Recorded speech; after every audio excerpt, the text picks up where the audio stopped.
En Nicaragua triunfaron los sandinistas. Ellos decían que jamás iban a permitir una segunda Cuba en Centroamérica y lo permitieron, ¿verdad? Ese es el origen.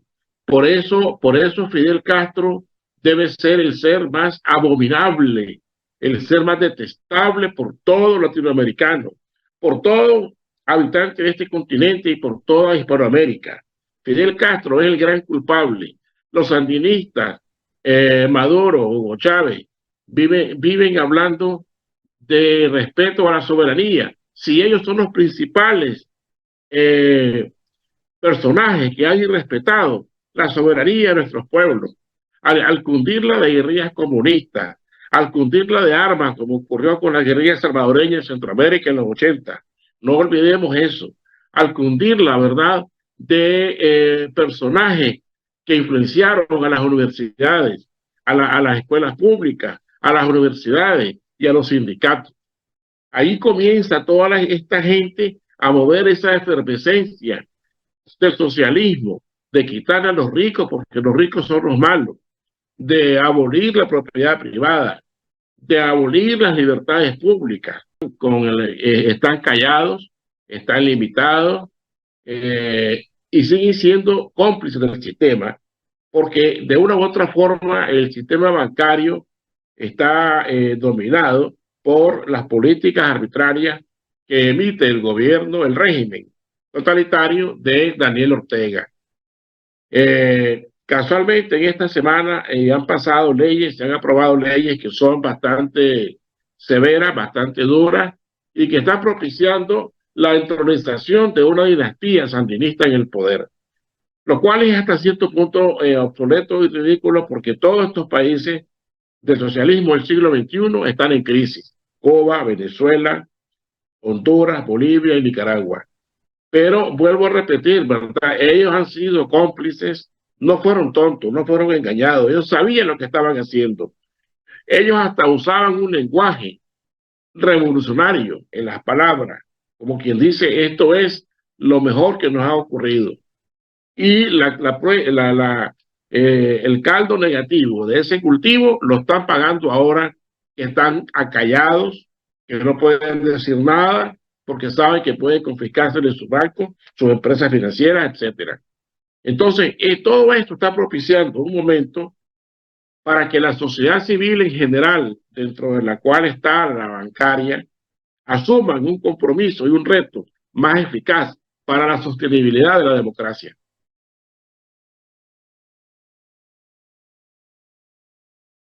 En Unidos en Diálogo, un programa en el cual usted tiene la oportunidad para conocer y entender la problemática nacional y, por supuesto, que usted se informe muy bien, pero también que mediante el diálogo pueda usted brindar soluciones y de esa forma, uniéndonos, dialogando, podemos desarrollar nuestra querida patria, Honduras, y también nuestra patria grande que es Centroamérica, para que ustedes lo vean en ese sentido de la problemática que debemos analizar no solamente de Honduras, sino de nuestro entorno, de nuestros vecinos, y es importante en este caso darles a entender también que parte a lo que nosotros nos podemos basar en este tipo de programas es nuestra Constitución de la República, específicamente en el artículo 72 de la Constitución,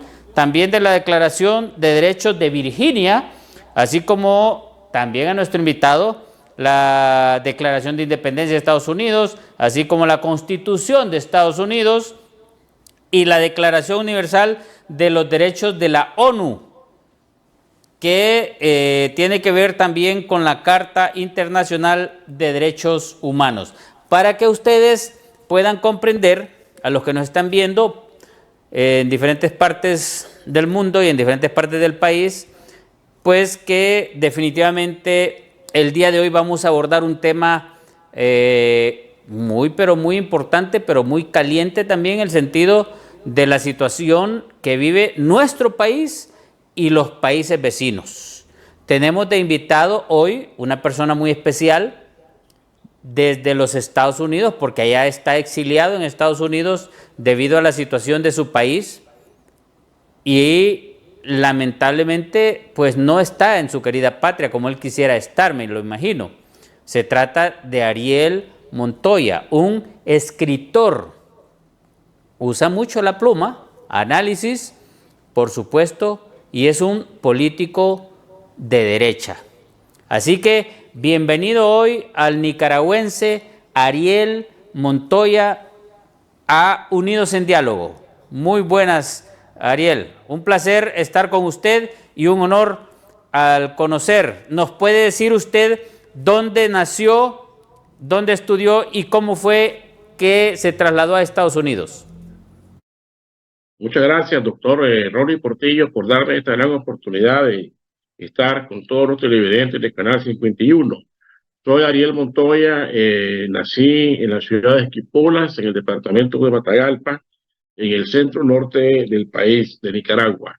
Y me bachilleré en el Colegio Pedagógico de Managua y posteriormente estudié Ciencias Políticas en Guatemala, en lo que fue mi primer exilio en Guatemala en la década de los 80, sobre todo el segundo quinquenio de la década de los 80. Actualmente vivo en Estados Unidos, en el estado de la Florida, y este es mi segundo exilio, del cual ya voy sobre 7 años, producto, ¿verdad?, de las desavenencias políticas, históricas, producto del totalitarismo socialista que impera en Nicaragua desde los años 80 y producto también de la falta de sostenibilidad de proyectos como la democracia de los pueblos. Esto es muy importante y su programa veo que lo ve mucha gente. La democracia, hay una canción peruana, por cierto, muy bella, que le dice el cantante a la amada, que la quiere tanto y que cuida su vida como la cuida, como cuida la de él por el amor que le tiene. Creo que en un lenguaje sencillo debemos de amar y respetar y preservar la democracia, los latinoamericanos. ¿Por qué? Porque queda demostrado que si no hay democracia, no puede una nación poder desarrollarse. Y al no desarrollarse, no le permite ser feliz masivamente a su pueblo. De tal forma que la democracia es un patrimonio, como el aire que respiramos, como la vida que tenemos, como la ropa que llevamos, como las personas que amamos. Y todo eso merece un espacio, merece un valor y merece un lugar en el tiempo y en la vida.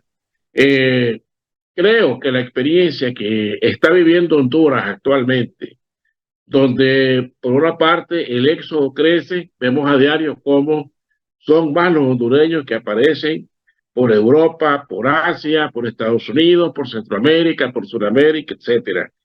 Vemos también cómo los índices económicos de ese gran país centroamericano se vienen deteriorando con el gobierno socialista democrático, entre comillas, que preside la pareja presidencial Castro, Mel Castro, Zelaya.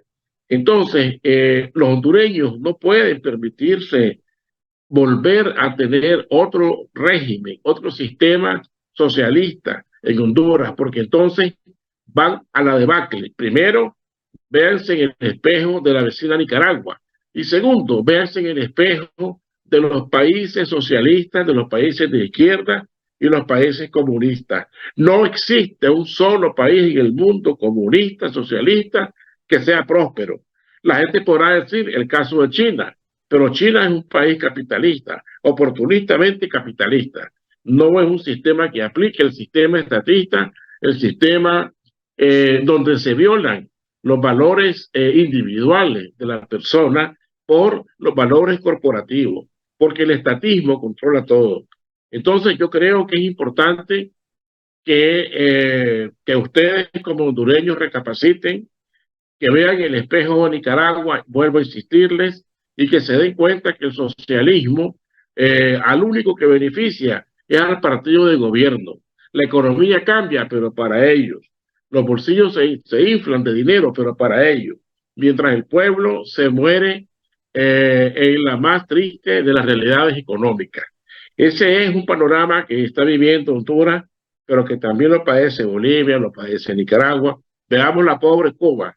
Y digo la pobre Cuba porque Cuba era un país de los más prósperos en América Latina. ¿Cómo cayó en tanta desgracia? No hay agua, no hay energía, no hay comida, el sistema es obsoleto, no existe un ministerio de construcción de vivienda, las casas están cayendo. Yo no creo.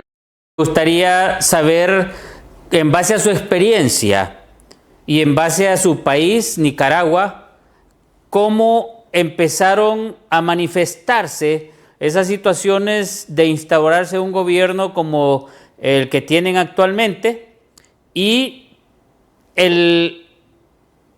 lo que han hecho en el transcurso de estos años para que personas como usted, bueno, y personas como los dueños de diferentes medios de comunicación de Nicaragua que tuvieron que salir exiliados y otros estuvieron presos durante muchos años y los tuvieron que exiliar, incluso por acciones internacionales lograron huir, así como parte también de la Iglesia Católica y otras iglesias que las han mantenido subyugadas o calladas sin la posibilidad de tener ese espíritu cristiano, incluso en el cual da la tranquilidad y la estabilidad emocional en el ser humano.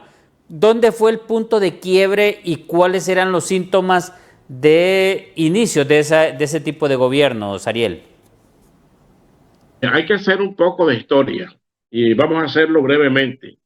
El triunfo o la salida de los zares por medio de la violencia del marxismo-leninismo que impulsó Vladimir Lenin en Rusia en 1917 es el pivote para que años después la URSS le encargara a Fidel Castro, el mejor capataz que encontraron para esto, cundir de guerrillas comunistas a toda América Latina. Hubo países como Honduras que no lo permitieron, como Venezuela, como Argentina, como Costa Rica, ¿verdad? Pero otros países, lamentablemente, como Cuba y como Nicaragua, como Chile, como Perú, como Argentina misma en cierta época de su historia, cayeron en ese sistema de intromisión, de ideas foráneas obsoletas, de ideas tristemente totalitarias para el desarrollo de la humanidad, como es la doctrina del marxismo-leninismo, la doctrina comunista. En Nicaragua triunfaron los sandinistas, ellos decían que jamás iban a permitir una segunda Cuba en Centroamérica y lo permitieron, ¿verdad? Ese es el origen. Por eso Fidel Castro debe ser el ser más abominable, el ser más detestable por todo latinoamericano, por todo habitante de este continente y por toda Hispanoamérica. Fidel Castro es el gran culpable. Los sandinistas, Maduro, Hugo Chávez, viven hablando de respeto a la soberanía. Si ellos son los principales personajes que hay respetado la soberanía de nuestros pueblos, al cundirla de guerrillas comunistas, al cundirla de armas, como ocurrió con las guerrillas salvadoreñas en Centroamérica en los 80. No olvidemos eso. Al cundirla, ¿verdad?, de personajes que influenciaron a las universidades, a las escuelas públicas, a las universidades y a los sindicatos. Ahí comienza toda esta gente a mover esa efervescencia del socialismo, de quitar a los ricos porque los ricos son los malos, de abolir la propiedad privada, de abolir las libertades públicas, ¿verdad? Entonces, eso es el socialismo. En Honduras no ha avanzado porque de una u otra manera el pueblo se le ha parado a la señora Castro y a Mel Zelaya, pero hace falta más todavía. Y esta oportunidad que tienen de unas primarias en Honduras, esta oportunidad que tienen de unas nuevas elecciones, ¿verdad?, va a permitirle al pueblo de Honduras la oportunidad de que se desplumen para siempre a esa peste parasitaria que es el socialismo democrático de Honduras. ¿Qué ha cometido la empresa privada en Nicaragua para poder tolerar esa situación, para que los empresarios hondureños entiendan también los errores que cometieron los empresarios nicaragüenses y la gente económicamente pudiente en Nicaragua, qué errores cometieron para darle paso a ese tipo de personas que mantienen al pueblo nicaragüense subyugado y en silencio, y si usted habla lo sacan, como le ha pasado a usted y le pasó a varios empresarios de los medios de comunicación en Nicaragua. ¿Qué relación hay ante esos empresarios? Porque se llevaron a la tranquilidad y sabemos que parte de lo que decía Hugo Chávez, lo que decía también en su momento todo lo que es el Foro de Sao Paulo, de que para ellos mantenerse en el poder tenían que agrandar la cantidad de personas pobres e indigentes para poder entender con ellos y sostenerse en el poder a través de las dádivas.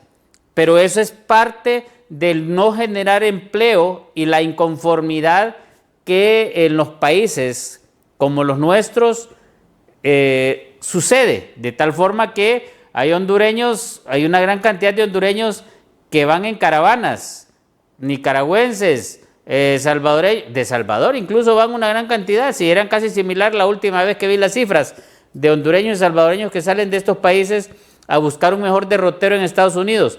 ¿Qué responsabilidad tienen, así de claro, los empresarios en cada uno de los países y las personas económicamente pudientes para poder evitar la utilización del hambre y de la pobreza para manipular y quedarse permanentemente en el poder? Los empresarios son culpables en gran medida de cuanto ocurre, porque primero no han asumido el rol creativo, el rol emprendedor que debe poseer cada empresario. Ahí comienza el problema. Ellos se han arrecostado a los gobiernos de turno para pedirles favores. No han sido capaces de desarrollarse por sí mismos. Y entonces los gobiernos de turno, ¿verdad? Habilidosamente, manipulativamente, lo han comprado también, dándoles exoneraciones, dándoles favores fiscales, etcétera. Pero no son los empresarios natos los que han cometido estos errores. Al igual que el político que delinque, que roba, ya no es político, es un delincuente. En esa medida, el empresario que se convierte en un mercachifle, en un comerciante, que le pide favores al Estado para enriquecerse, olvidándose de su compromiso con la sociedad, como emprendedor, como generador de empleos, es culpable de la debacle que vive Honduras, Centroamérica y toda Latinoamérica e Hispanoamérica. Es importante en este sentido, y su pregunta es muy buena, hacer una reflexión. Y esta reflexión consiste en lo siguiente: no vamos a atacar a los empresarios, hay que hacerles ver, ¿verdad?, en el debate público, de que ellos fueron culpables, pero que tienen la oportunidad de reivindicarse ante la sociedad. Y es con algo sencillo, es trabajar por su cuenta, darle empleo a la gente, porque los gobiernos como tales son pobres. Los gobiernos no manejan capital, los gobiernos manejan los impuestos de los contribuyentes, por eso es pecado robarle al pueblo.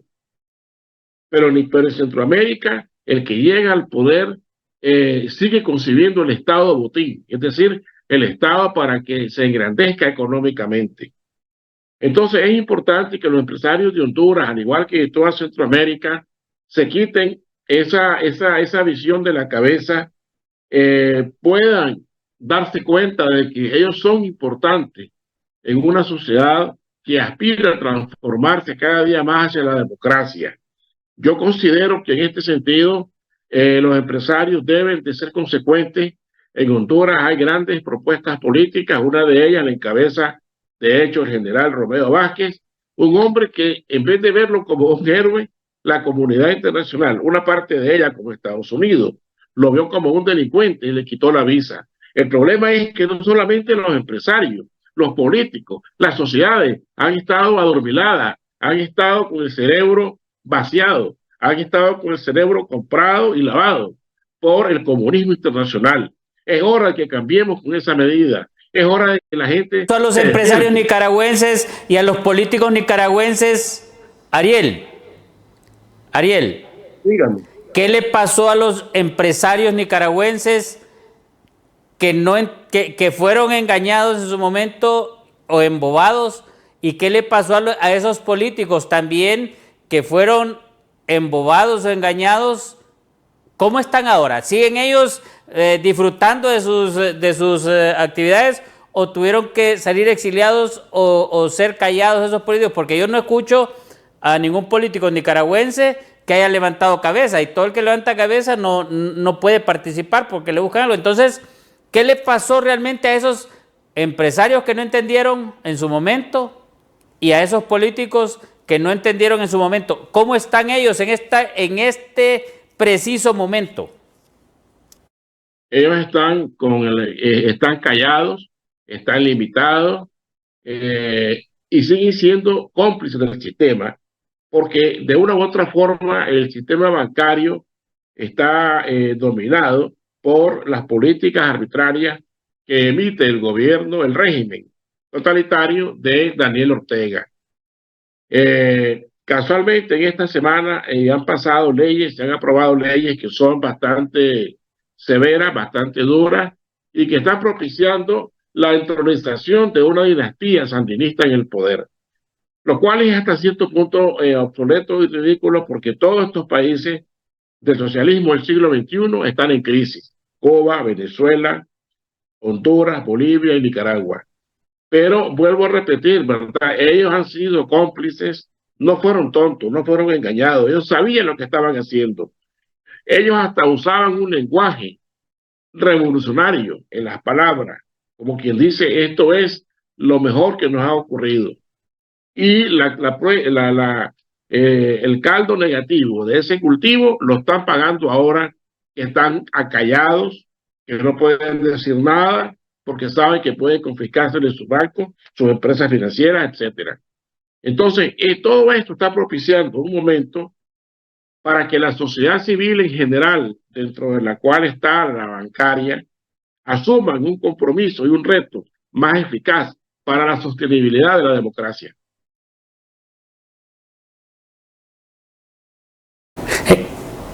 No le escucho, Ariel. En este caso, los banqueros son los que últimamente se ha estado mencionando como empresarios de una nueva ley en Nicaragua la semana recién pasada. ¿Qué ha fallado con los banqueros? ¿Le fallaron a Ortega o cómo está la situación? ¿Por qué ese ataque directo en este preciso momento? ¿Hay algo ahí que está sucediendo? ¿Qué es lo que usted ha visualizado en este momento con los banqueros nicaragüenses?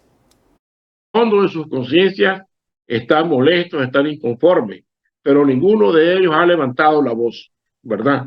¿Por qué? Porque saben que la represión sería fatal, sería fuerte contra ellos. Sin embargo, está surgiendo una oposición política partidaria, ¿verdad? Y en cierta forma los periodos históricos se repiten con el devenir del tiempo. Podría ser que en Nicaragua se esté gestando la oportunidad de que se organice una unión opositora política partidaria, como en los años 89 y 90, que derrotó con los votos a los sandinistas. En ese sentido, los banqueros tienen la oportunidad de reivindicarse ante el pueblo nicaragüense, demostrando que están del lado del progreso y del desarrollo. A fin de cuentas, una sociedad pobre no permitiría banqueros ni empresarios exitosos, porque ¿quién va a comprar sus productos si no hay dinero, si no hay empleo? ¿Me explico?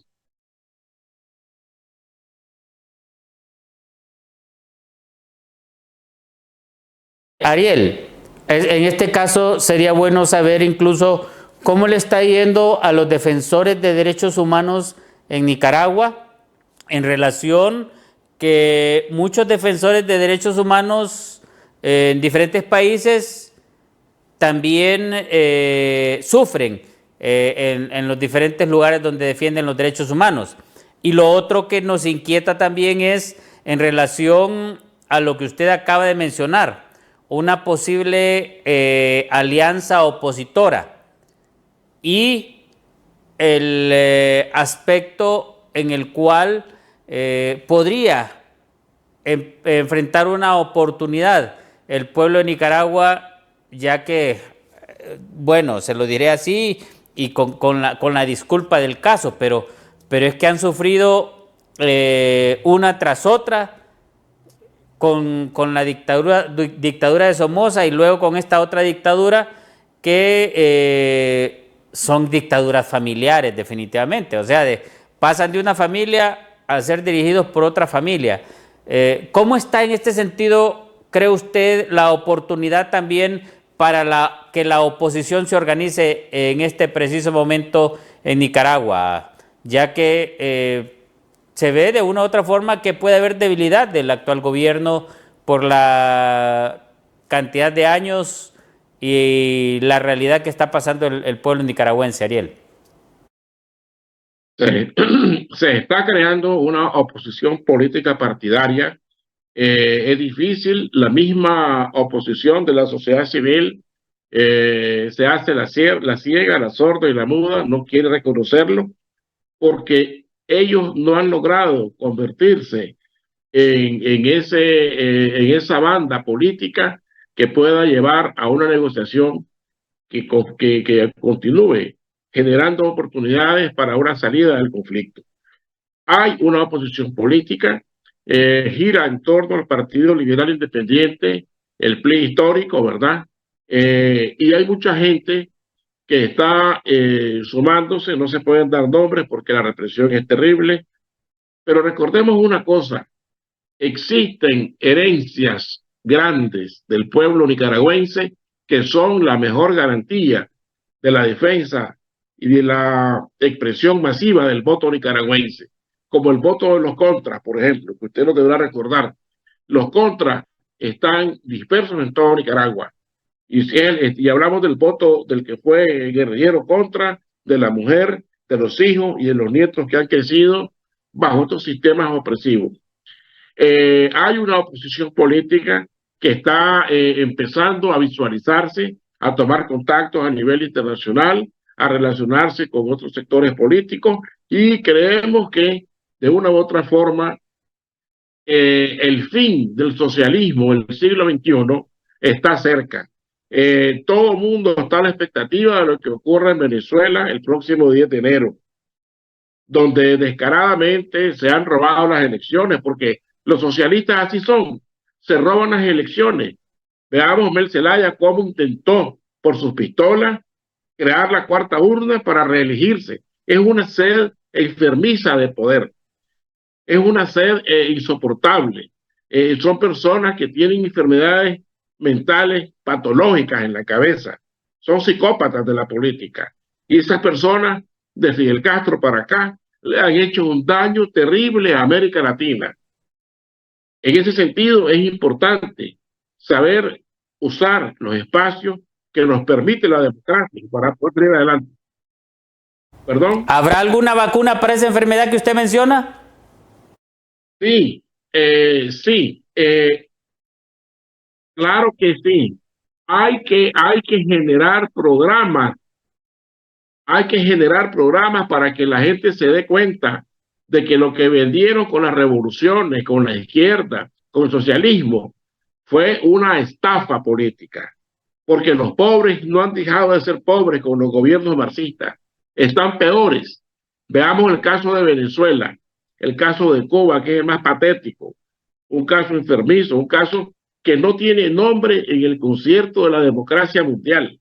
Un pueblo que se desangre en la soledad, en la muerte, en el destierro y en el hambre. Hay que enseñarle, hay que sacar de las universidades esos segmentos que quedan todavía trasnochados, que imparten el marxismo como que fuera el beneficio de la nueva vida. Hay que romper con eso. Y este es el momento oportuno. El próximo año que estamos por inaugurar es el primer cuarto del siglo XXI. Y este año va a ser muy importante porque va a servir para desmitificar demasiadas mentiras que le vendieron a los pueblos. Es por eso que las izquierdas están en retroceso, están en caída, no tienen cómo poder sostenerse ante un discurso de desarrollo y de progreso. Ariel, le vuelvo a repetir la pregunta. Le vuelvo a repetir, ¿cuál es esa vacuna que usted considera para esa enfermedad que usted mencionó? ¿Qué vacuna se puede aplicar? ¿Qué medicamento se puede aplicar?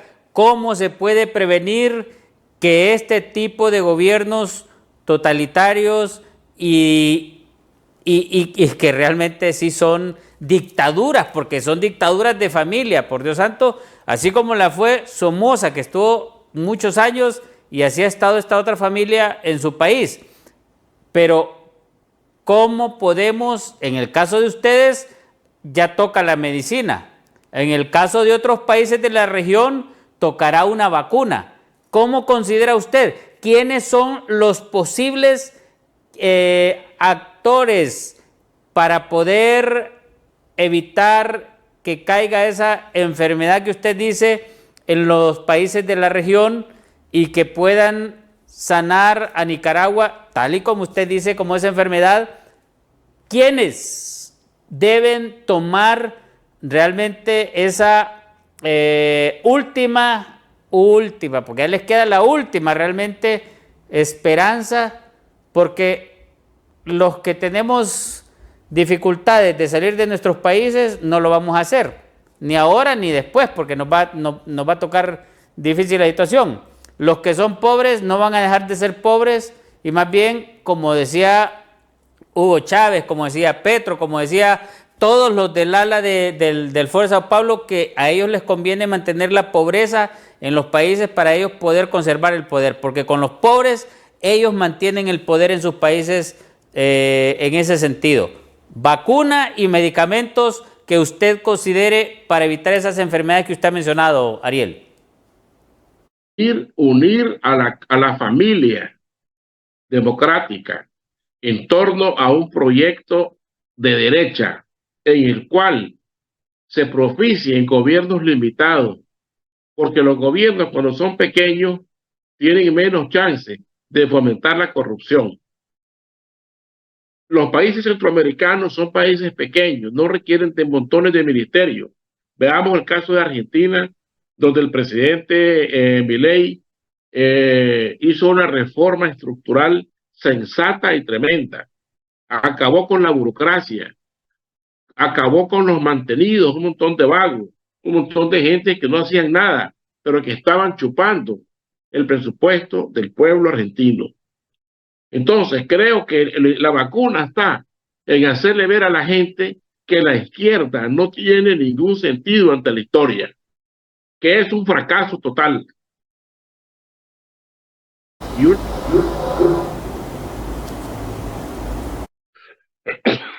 Pero también la derecha comete esos mismos errores con la corrupción, porque los de izquierda normalmente dicen que los de derecha son corruptos, aunque ellos sean corruptos también. Estamos ante dos tipos de gobernantes y de políticos que están realmente enfermos y enfermando al continente, porque tanto de izquierda como de derecha son corruptos y son los que nos han arruinado y son los que han mantenido estos países en completo subdesarrollo y los han mantenido en la pobreza. Entonces realmente lo que tenemos que ver en este caso, Ariel, es no estar buscando a los mismos, porque los mismos dan los mismos resultados. Tenemos que buscar opciones que no tengan ese deseo de ir a enriquecerse y de saquear los erarios públicos, ni de derecha ni de izquierda, ni los anteriores ni los actuales, porque son los mismos que nos tienen los países en este sistema de corrupción, o como les encanta decir, dictaduras corruptas, que son los que mantienen estos países en esta situación e inconformidad generalizada. Más bien entonces, lo que tienen que hacer ustedes en Nicaragua es buscar las personas sanas y no corruptas para que no continúen en esa situación. Y lo mismo a los empresarios que fueron, como dice usted, no engañados, sino más bien participaron, que ahora están sufriendo porque al principio los convencen con una que otra dádiva y beneficios del Estado, pero que en su momento, ya cuando el Estado ya no tiene esa capacidad económica, terminan comiéndole sus empresas. Y realmente eso es lo temerario en esta situación, que como latinoamericanos tenemos que buscar una posible salida, pero con los mismos resultados.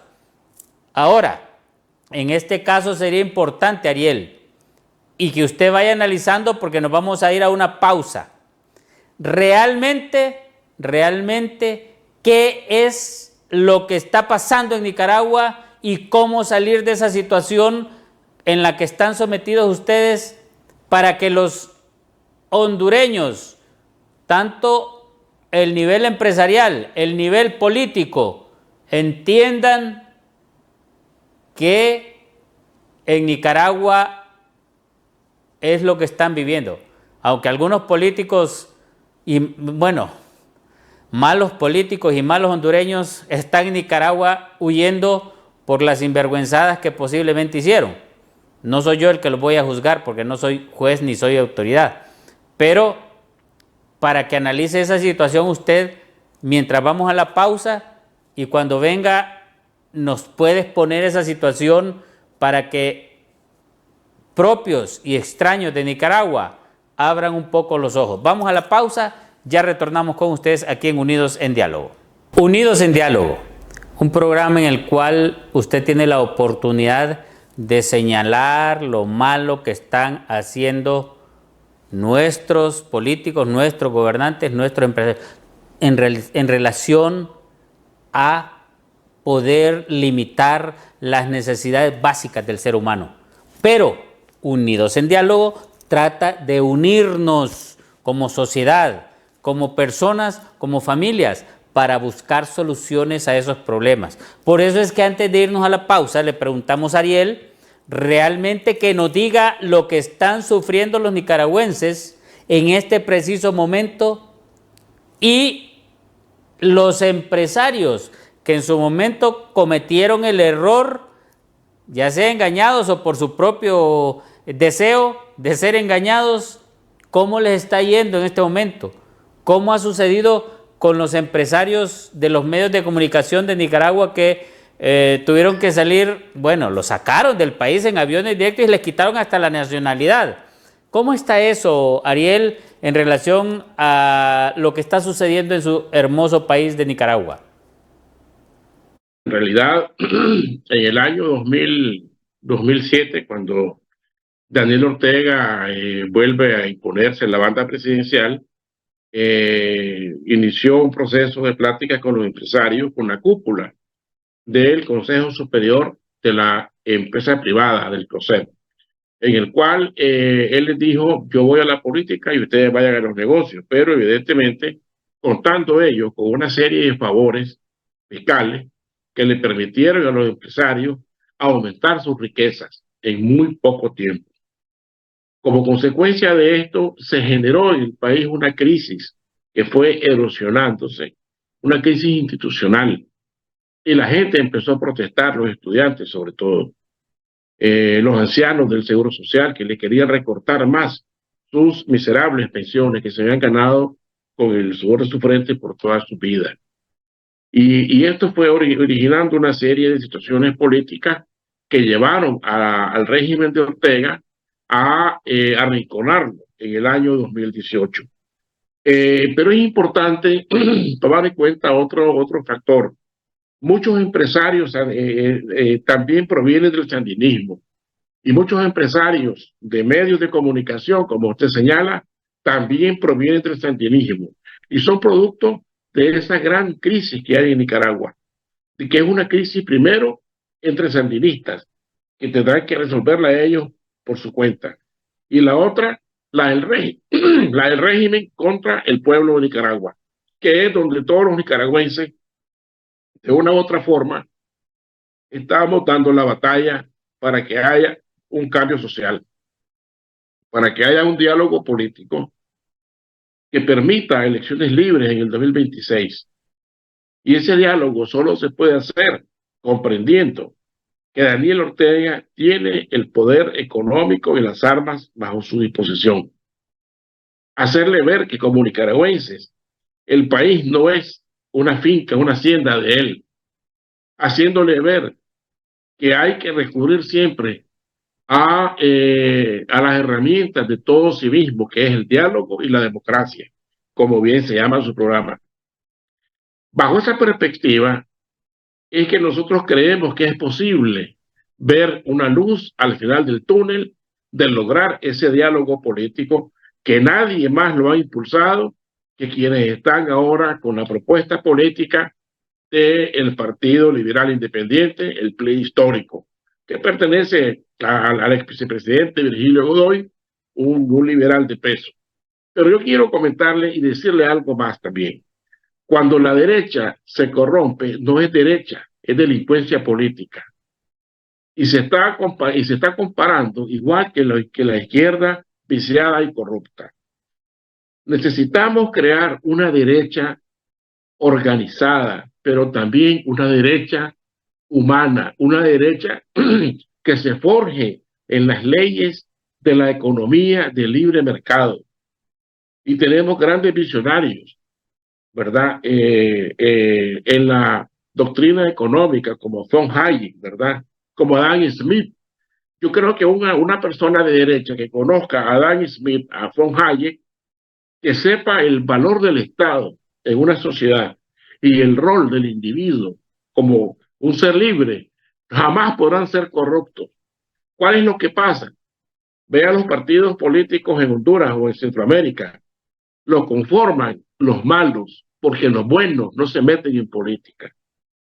Entonces ellos se dan cuenta que hay una mina de oportunidades para enriquecerse, para el narcotráfico, para el tráfico de influencia, para la corrupción, para la impunidad, para la violación a los derechos humanos, para el crimen organizado. Entonces, yo creo que es importante y sensato cuando se habla de derecha, pensar que la derecha por sí no es mala. Es mala la derecha caudillista, la derecha de mulas y aparejos y albardas todavía, que lamentablemente quedan algunos vestigios de esa derecha tradicional en nuestros países. Pero cuando pensamos en una derecha que oriente al individuo, que le dé su lugar en la sociedad, que propicie su desarrollo, su educación, su salud, esa derecha, estimados caballeros, no es mala.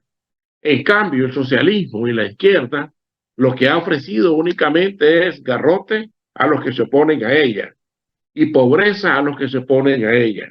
Y les reparten como a las gallinas, ¿verdad? Que uno les puede pegar, pero si uno les tira un grano de maíz, ellas se van siguiendo a la persona que les está golpeando, como hizo Stalin en una anécdota que él comentó.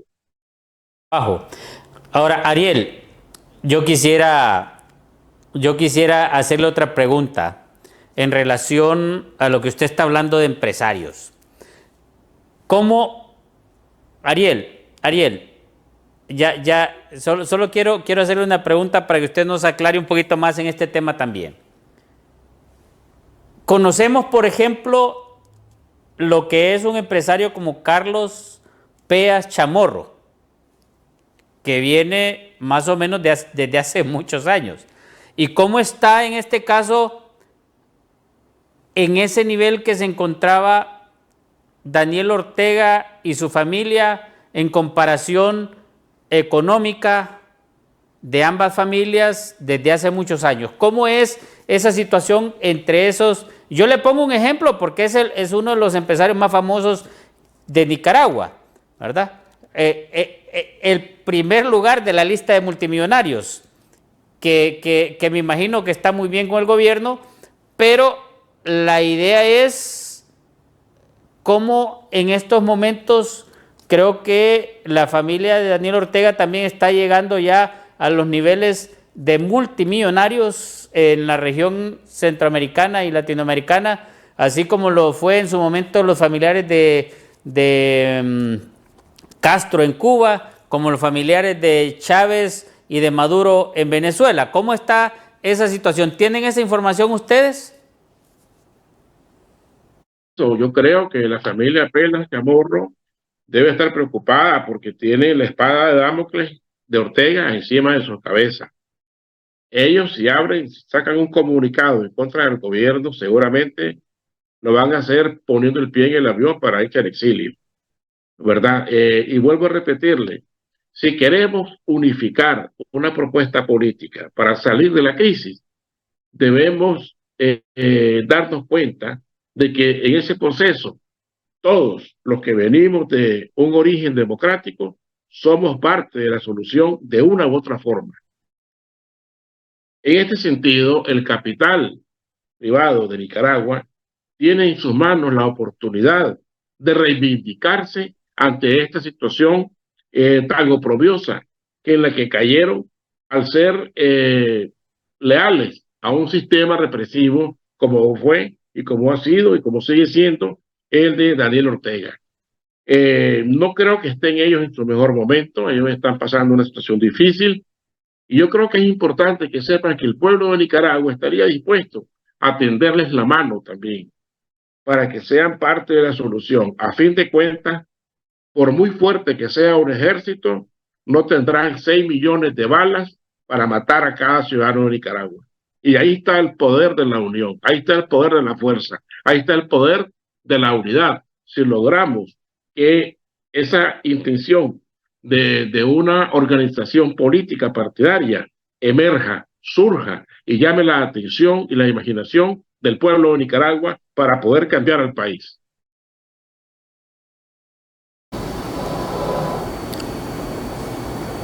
Ariel, hay algo importante también que mencionó usted recientemente y es la posibilidad de la unidad entre las personas de bien y no las personas de mal, que las personas del mal siempre están unidas para hacer el mal. Se han unido para perseguir la iglesia, la religión en Nicaragua, se han unido para poder tener en este caso tener la oportunidad de que no haya una posible solución al problema, porque parte del problema que se tiene que ver en este momento es la unidad de la oposición, la unidad de los buenos y dejando al margen a los malos, dejando al margen a los mismos que siempre producen el mismo problema. O sea, esa situación es la que tienen que ver ustedes y que tienen que ser el ejemplo para el resto de Latinoamérica que están propensos a caer en ese abismo sin fondo que pone en riesgo las democracias de los diferentes países de la región. Ustedes tienen que ver esa unidad de los buenos, porque los buenos son la mayoría. Los malos siempre son la minoría, pero son los que dominan porque ellos se unen, mientras que las personas buenas, las organizaciones buenas, siempre actúan en forma aislada y separada. ¿Cree usted que es el momento de buscar los liderazgos a nivel de su país, de nuestro país y de Norteamérica para que podamos tener entonces la oportunidad de que se pueda cambiar este panorama? Y realmente cuál ha sido la debilidad que ha demostrado la oposición en su país en relación a lo que está sucediendo. ¿Cuál es el punto flaco de la oposición? ¿Cuál es el talón de Aquiles? ¿Y cuáles son las posibles mejoras ante ese talón de Aquiles que tiene la oposición en diferentes países y en este caso en su país, Ariel? Estoy convencido plenamente de que los astros se están alineando a favor del bienestar de los pueblos, en este caso de Nicaragua y de Centroamérica y de Latinoamérica y del Caribe en Cuba y de Estados Unidos. En Europa la derecha está arrasando. En Chile, José Antonio Hart, el candidato presidencial que participó en las pasadas elecciones, está emergiendo como una figura de la centro derecha. y está diciendo que que no basta ser únicamente candidato, ni ser únicamente líder, sino que hay que tener una propuesta, un programa, un plan de gobierno. En esa medida en que haya ese plan de gobierno eficiente, ese plan de gobierno que capte las necesidades más importantes que tengan nuestros pueblos, la gente se va a dar cuenta que si se equivocó en futuros periodos electorales, no volverá a hacerlo. Este es el momento para América Latina, para Centroamérica, para Nicaragua, para Honduras. No existirá otro, porque de lo contrario vamos a ir a una región vietnamizada, como Vietnam, ¿verdad? Que se despobló, que se desoló en el tiempo, en la historia.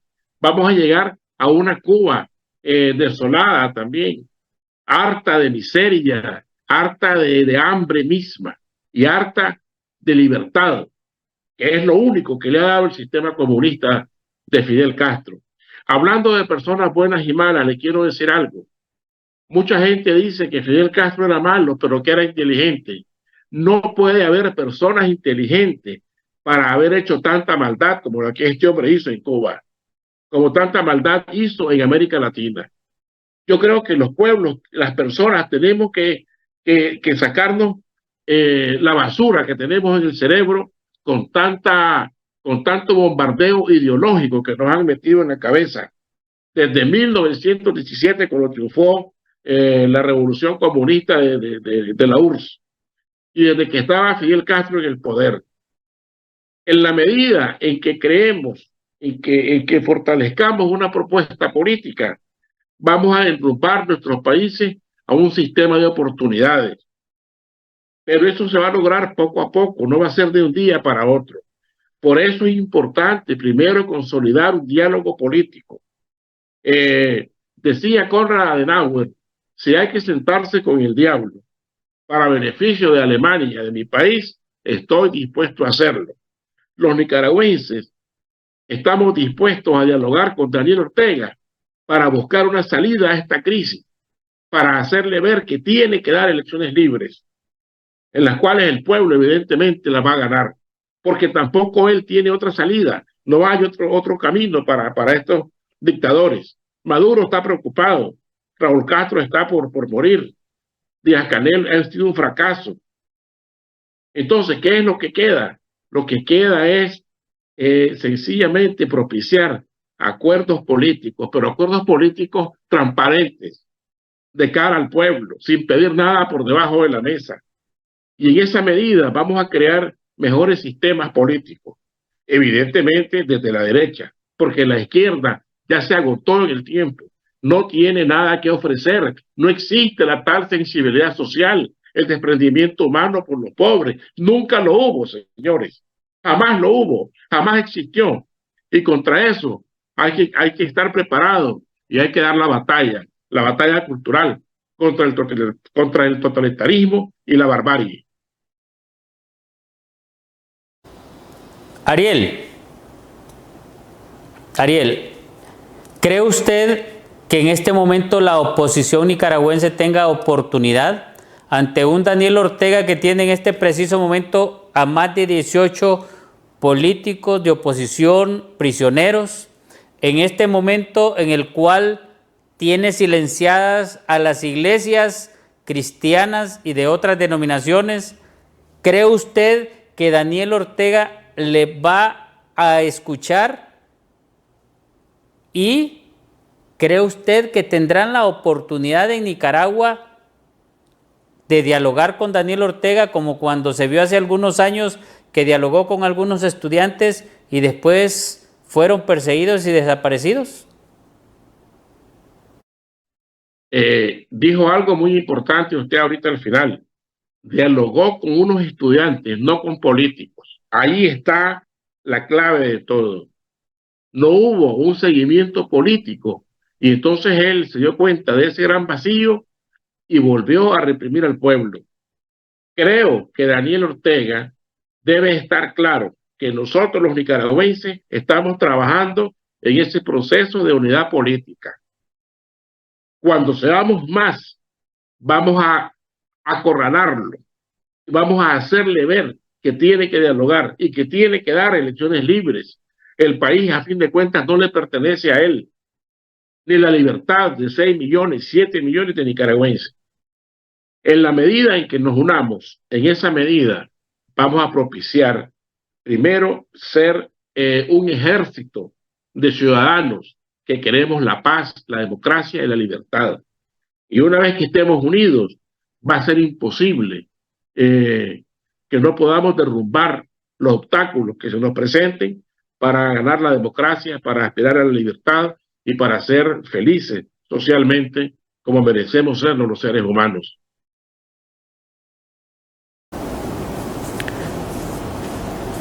Ariel, ¿cuántos nicaragüenses han tenido que salir aproximadamente de su país?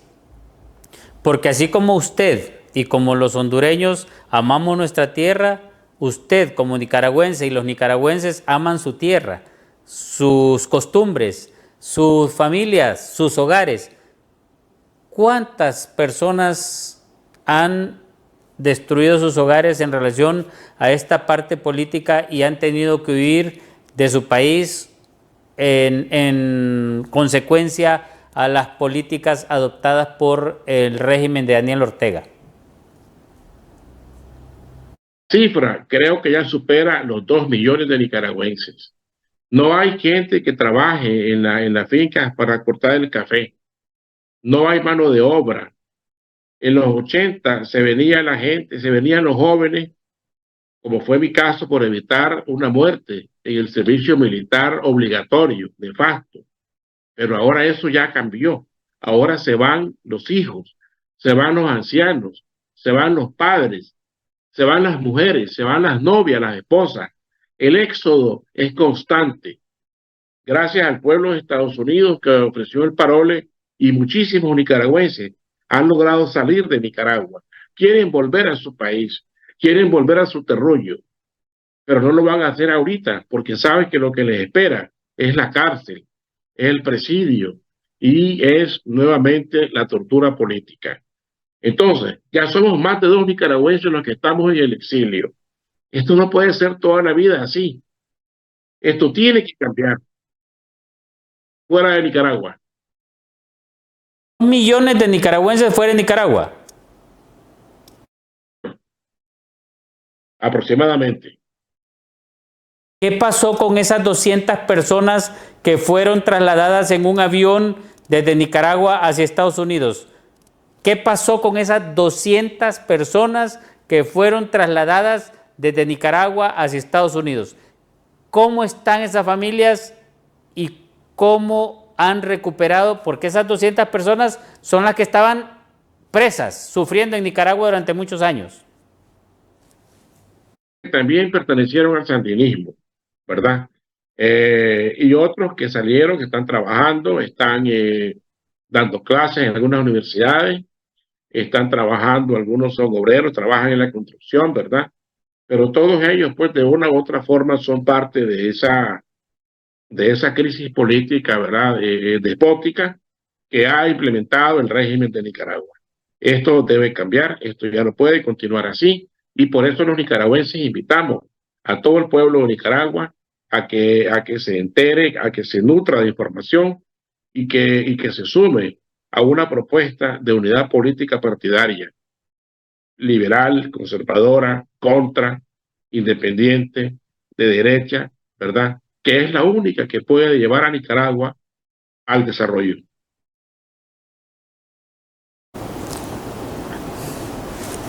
Ariel, ya estamos por finalizar el programa, pero nos gustaría que usted nos haga un resumen breve de cómo podemos tener una vacuna o cómo podemos evitar que los pueblos vecinos a Nicaragua, que los países vecinos a Nicaragua, que la región cercana a Nicaragua caiga en ese tipo de sistemas.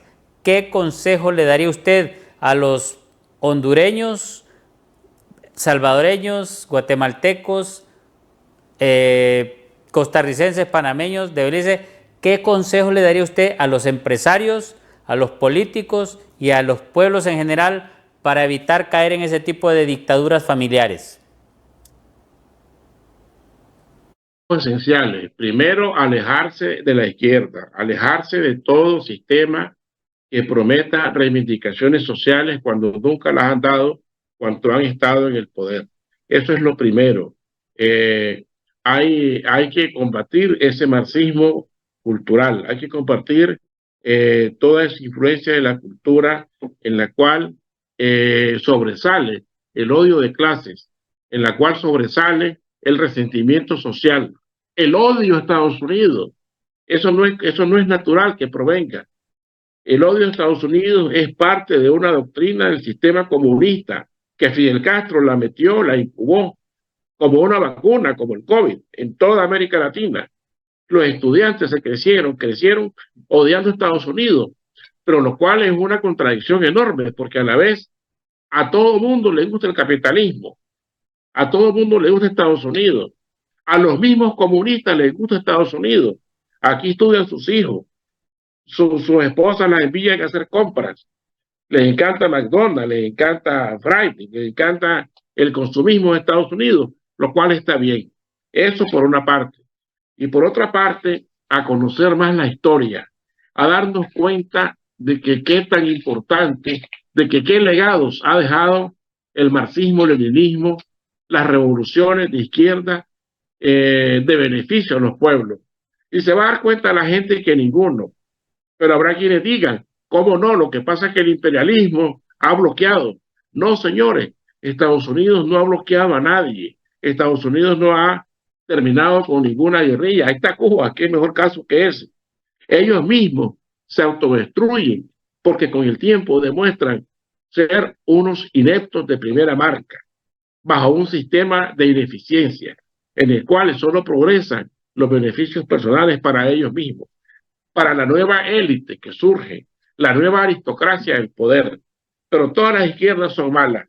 Y el pueblo hondureño, que no deje que el gobierno de Mel Zelaya y la señora Castro, por las rutas que sean, continúen en el poder, porque van a llevar a Honduras, a ese gran pueblo, a la desgracia.